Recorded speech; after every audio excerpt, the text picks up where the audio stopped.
আমরা জানি ভাই, এটা বঙ্গবন্ধু শেখ মুজিবুর রহমানের বাড়ি ছিল।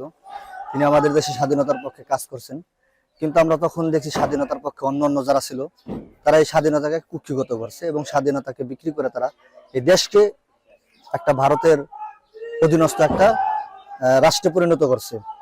যে রাষ্ট্র সবকিছু থাকার পরও তারা রাষ্ট্রটাকে ভারতের চাহিদা অনুযায়ী রাষ্ট্রটাকে পরিচালনা করছে।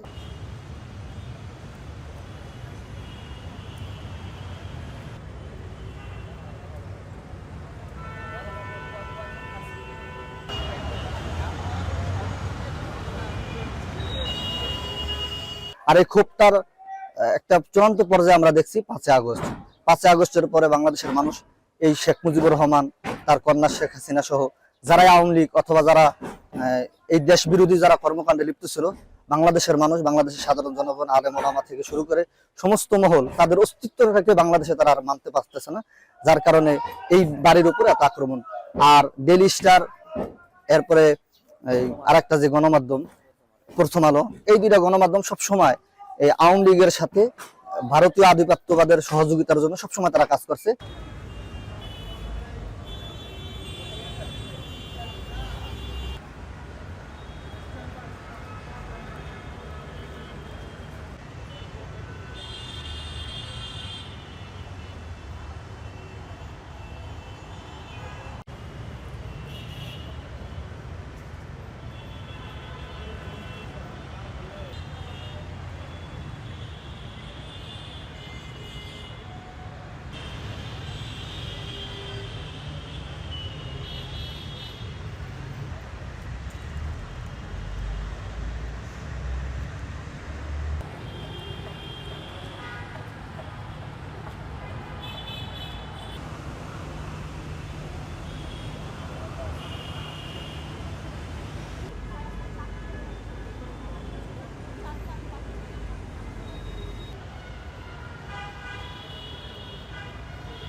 If you like this video, then like, share and subscribe to Mirror Now.